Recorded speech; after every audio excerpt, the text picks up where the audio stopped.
El libro Viaje del joven Anacarsis a la Grecia, que vio la luz en 1788, es una obra que revitalizó el interés por la cultura helénica, fruto de décadas de investigación. No solo transportó a los lectores a la antigua Grecia, sino que también inspiró sus movimientos independentistas. En este video hablaremos un poco del contexto social, cultural e histórico a propósito de esta obra, que pueden consultar en nuestra sala patrimonial en su edición original de 1844.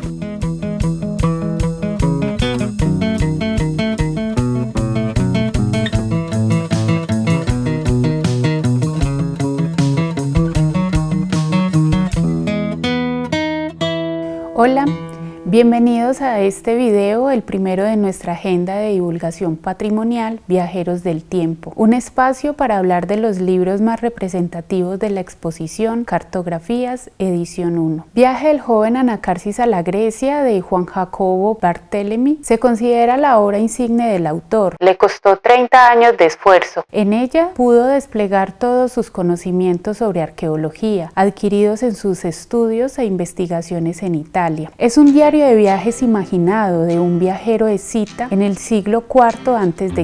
Recuerda escenas como la guerra de Troya, la historia del teatro griego, entre otros, e involucra personajes tan representativos como Hércules, Platón, Sócrates, Homero. Esta literatura ficcionada, herencia del medioevo, se tejía entre ficción y realidad. Poco importaba la verosimilitud, ya que la importancia estaba puesta en narrar el saber de la época. La comúnmente conocida como Grecia, oficialmente se llama República Helénica. Los griegos han llamado a sus tierras Helas o Hélades, denominándose a sí mismos como helenos. Fueron los romanos quienes los denominaron como griegos cuando tomaron gran parte de los dominios helénicos. La República Helénica se encuentra particularmente ubicada entre 4 placas tectónicas, características que le otorga otro título, el de ser uno de los países con mayor número de islas en el mundo, contando con más de 6.000. Literatura como la Ilíada y la Odisea nos adentra un poco en la historia de Grecia. En ellas se relatan episodios de la mitología griega, una de las más antiguas y conocidas del mundo, y que es junto al cristianismo el germen de la cultura occidental. La mitología sería para los helenos la base de su cultura, su política, su ideología, sus prácticas cotidianas.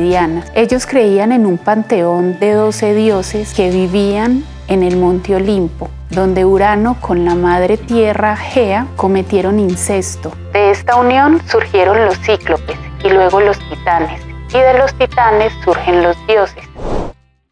Desde la época arcaica del año 776 al 499 antes de nuestra era, los griegos se vieron en la necesidad de expandir sus fronteras, debido en parte al crecimiento demográfico y a conflictos sociales. Esto los llevó a colonizar territorios como la Grecia continental, las islas del Mar Egeo, Asia Menor, el sur de Italia y Sicilia. Aún así, con la variedad de territorios dispersos en diferentes continentes, el hecho de compartir una misma lengua, así como la unión de los mismos cultos, creencias y celebraciones, generaban en los helenos un sentimiento de unidad e identidad y de pertenencia a la misma cultura. Ese sentimiento de unidad pudo ser una de las razones por las cuales con frecuencia salían victoriosos de las guerras a las que se vieron enfrentados. Muchas de ellas se dieron por la conquista de territorio y la intención de expansión de los imperios cercanos. En los años 400 antes de nuestra era se dan las llamadas guerras médicas, donde Grecia y otros aliados lograron desligarse del dominio persa.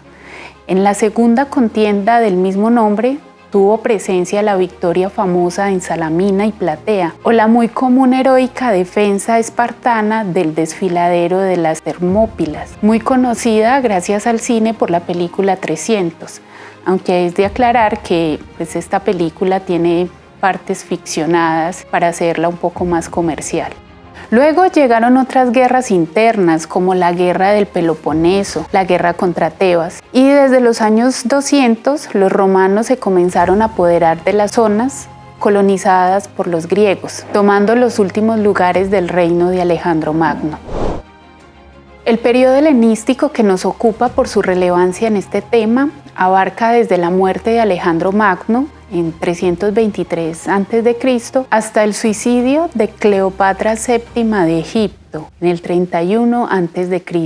Con la muerte de Alejandro Magno a temprana edad y siendo sus hijos muy jóvenes para heredar el reino, varios generales se hicieron al mando, llevando a una separación de Grecia tanto a nivel físico como ideológico. Esto fue causa importante para que el Imperio Romano tomara poder de su territorio.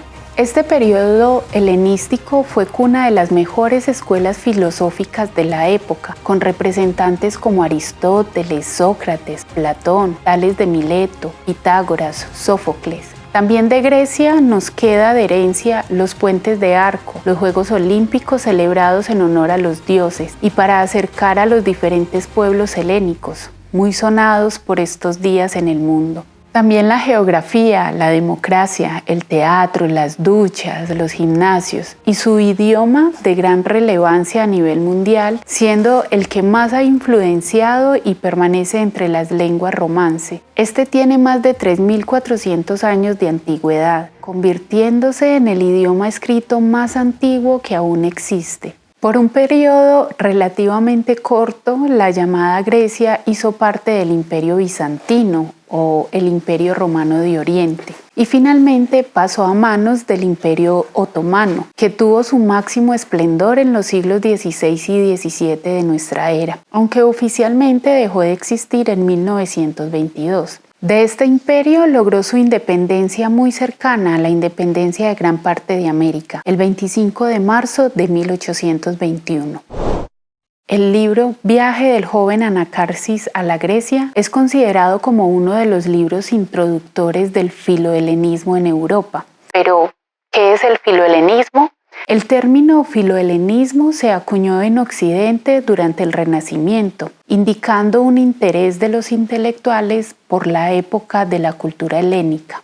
Propiamente nos lleva a la idea de amor a Grecia o a lo griego, pero también lo podemos llevar al plano político como defensa de Grecia como nación independiente. Se dice que la revolución de independencia griega no estalló de repente, ya que hubo una preparación y apoyo de los ricos e intelectuales, y esto detonó los deseos de una independencia. Y debido a que la lengua helénica estaba tan difundida, el movimiento filohelénico tuvo gran éxito. Incluso ha sido objeto de una nutrida bibliografía por la valentía de ser el primer estado independiente en los Balcanes.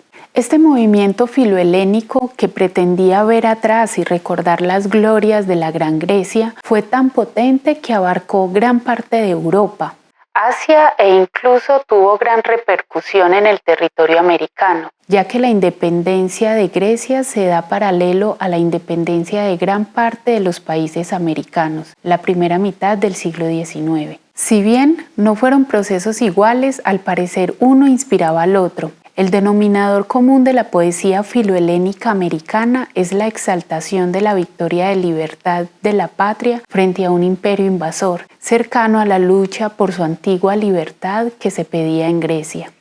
En América aparecen muestras de poesías filohelénicas a lo largo de todo el siglo XIX. Tal vez el hecho de que un territorio con tal historia de glorias como Grecia, y aún bajo el yugo de un imperio, motivaba los levantamientos para otros territorios menos glorificados, pero con la misma intención de libertad, igualdad y justicia. En países como Cuba se han encontrado varios poemas que exaltaban la libertad de Grecia, siendo este uno de los países latinoamericanos en conseguir su independencia de forma tardía, en la segunda mitad del siglo XIX. Es así como los libros, ya sean ficcionados o reales, son un elemento significativo para las personas, sociedades, colectivos, porque ellos evocan, generan sentimiento de pertenencia e identidad, generan movimientos de levantamientos y lucha. De forma equiparada, aunque anacrónica, Libros de la Biblioteca Popular de Cultura Colombiana en la República Liberal, impulsada por Germán Arciniegas, pretendía también la creación de una identidad nacional a partir de la glorificación del territorio colombiano, tema del cual ya hemos hablado en agendas anteriores. Estas y más narraciones las pueden encontrar en la sala patrimonial para ser deleitados con ellas. Bienvenidos. Encuéntranos cada semana en nuestras redes sociales como Biblioteca Jorge Palacios Preciado y con el hashtag Sala Patrimonial.